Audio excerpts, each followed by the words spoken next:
وضو میں مسواک کا کرنا سنت ہے۔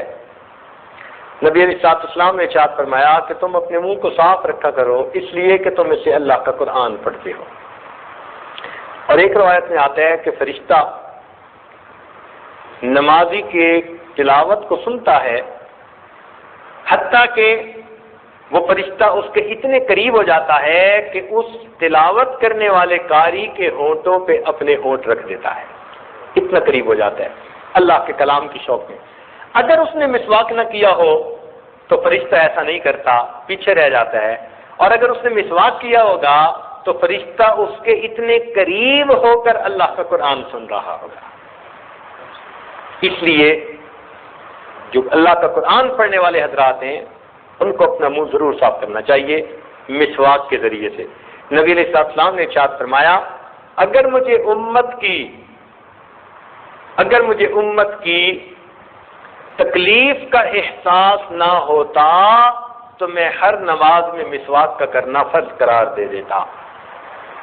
اس سے کیا اندازہ ہوتا ہے کہ نبی علیہ السلام کتنا اہتمام چاہتے تھے۔ تو ہمیں مسواک کا بہت اہتمام کرنا چاہیے۔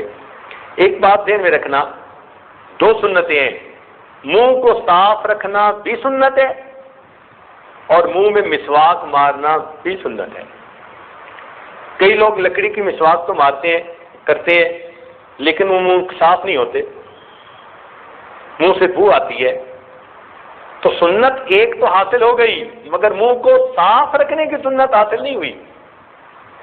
صاف رکھنا بھی ضروری ہے۔ پہلے زمانے میں غذائیں سادہ تھیں، جو کی روٹی، وہ بھی خشک روٹی، ستو ہوتے تھے، کبھی پانی پی لیا کبھی دودھ پی لیا، تو دانت صاف کرنے آسان ہوتے تھے۔ یہ آج کے دور کی آئس کریمیں نہیں ہوتی تھی، یہ آج کے دور کی مرغن غذائیں نہیں ہوتی تھیں۔ آج کی دور کی غذاؤں سے اپنے منہ کو صاف کرنے کے لیے اگر مسواک کام نہیں پورا کر رہا تو آپ کو چاہیے کہ برش استعمال کریں، اس پر دوائی استعمال کریں، منہ کو بو سے صاف رکھیں۔ بعض دوستوں کو ہم نے دیکھا وہ کہتے ہیں جی یہ تو انگریزوں کا طریقہ ہے، نہیں، ہرگز نہیں۔ منہ کو صاف کرنا یہ شروع سے ہمارے مشائخ کا طریقہ آ رہا ہے، اور یہ نہیں کہ فقط لکڑی کا مسواک کیا جاتا تھا۔ عورتوں میں لکڑی کے مسواک کی جگہ درختوں کی چھال استعمال کی جاتی تھی۔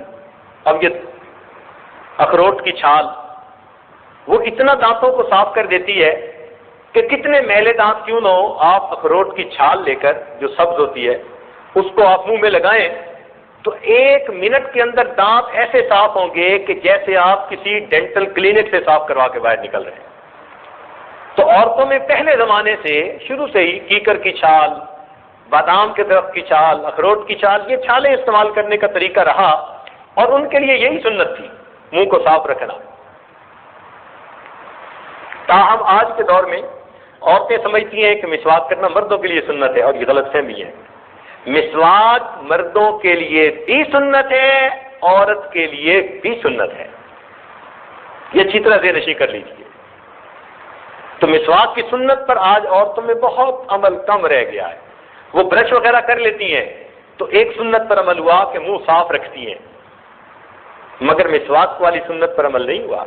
تو دونوں پر عمل کرنا ضروری۔ نبی علیہ السلام نے ارشاد فرمایا حدیث پاک میں، تم اپنے منہ کو صاف رکھو گے تو تمہاری عورتیں زنا کا ارتکاب نہیں کیا کریں گی۔ حدیث پاک، ذمہ داری سے عرض کر رہا ہوں، اگر تم اپنے منہ کو صاف رکھو گے تو تمہاری عورتیں زنا کا ارتکاب نہیں کیا کریں گی۔ تو اس لیے دیکھا کہ کچھ دوست فقط مسواک کر لیتے ہیں، منہ کی صفائی کا خیال نہیں کرتے۔ تو دونوں چیزوں کا خیال کرنے، اگر آج کی غذائیں کھانی ہیں تو پھر آپ چاہے کوئی منجن لگائیں، کوئی اور دوائی لگائیں، کوئی برش کے ذریعے دوائی لگائیں، جو مرضی لگائیں، منہ کو صاف رکھیے۔ مقصد یہ کہ بدبو نہیں آنی چاہیے۔ اگر بدبو آئی، اللہ کا فرشتہ آپ کی تلاوت کو اس طرح سے نہیں سنے گا۔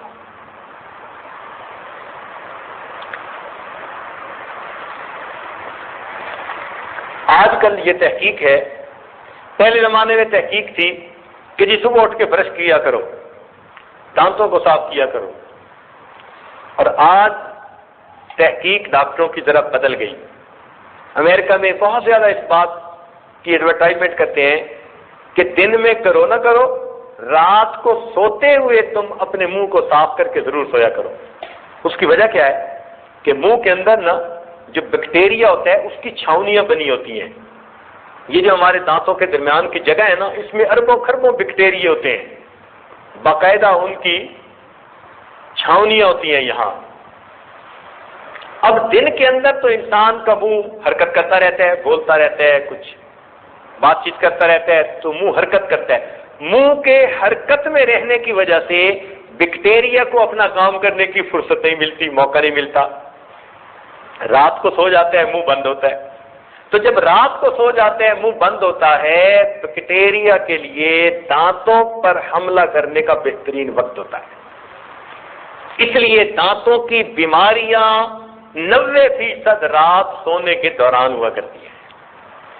اور سنت یہی ہے کہ نبی علیہ الصلوۃ والسلام رات کو سونے سے پہلے وضو فرماتے تھے، یعنی صاف اور پاک منہ لے کر آپ آرام فرمایا کرتے تھے. تو آج یورپ کی دنیا میں کہا جاتا ہے کہ صبح مسواک کرو نہ کرو تمہاری ثواب دید ہے، رات سونے سے پہلے مسواک ضرور کر لو. تو دیکھو نبی علیہ السلام کی سنت پر آئے کہ نہیں آئے. تو اس لیے رات کو سونے سے پہلے اپنا منہ ضرور صاف پاک کیا کریں تاکہ رات کو بیکٹیریا کو عمل کرنے کا موقع نہ ملے، دانتوں کی بیماریاں کم ہوں. اور پیٹ کی بیماریوں کی بنیاد دانتوں کی بیماریاں ہوتی ہیں. اکثر جو پیٹ کی بیماری ہے نا، ان کی بنیاد منہ کی بیماریاں لگتی ہیں کہ منہ کے اندر بیکٹیریا جو ہے وہ کچھ ایسے جراثیم پیدا کر دیتا ہے جو بیماریوں کے ہوتے ہیں. جب انسان کھانا کھاتا ہے اپنے منہ سے بیماریوں کے جراثیم اپنے پیٹ میں جا رہے ہوتے ہیں. تو اس لیے منہ کو اچھی طرح صاف رکھنا چاہیے. اور اگر انسان کے دانت ایسے ہیں کہ اس میں خلا ہے اور غذا اندر پھنس سکتی ہے تو اس کو خلال بھی کرنا چاہیے اور اچھی طرح تسلی کے ساتھ اپنے منہ کو صاف کر لینا چاہیے. گویا نماز کے لیے مسواک کرنا مستقل اجر کا باعث ہے. اس لیے حدیث پاک میں فرمایا گیا کہ جو نماز مسواک کے ساتھ پڑھی جائے اس نماز سے جو مسواک سے نہ پڑھی جائے 70 گنا زیادہ فضیلت رکھتی ہے. تو دیکھو نماز کا بھی اجر بڑھ گیا اور صفائی بھی بہتر ہو گئی، تو فائدہ تو ہمارا اپنا ہوا. ایک حدیث پاک میں ہے، ابن حجر رحمۃ اللہ علیہ نے محبیات میں یہ حدیث نقل کی ہے. فرماتے ہیں کہ مسواک کا اہتمام کیا کرو، اس میں 10 فائدے ہیں. منہ کو صاف کرتی ہے، اللہ تعالیٰ کی رضا کا سبب ہے، شیطان کو غصہ دلاتی ہے. مسواک کرنے والے سے اللہ تعالیٰ اور فرشتے محبت کرتے ہیں. مسوڑوں کو تقویت دیتی ہے، بلغم کو قطع کرتی ہے، شیطان کو غصہ دلاتی ہے، منہ میں خوشبو پیدا کرتی ہے، صفرا کو دور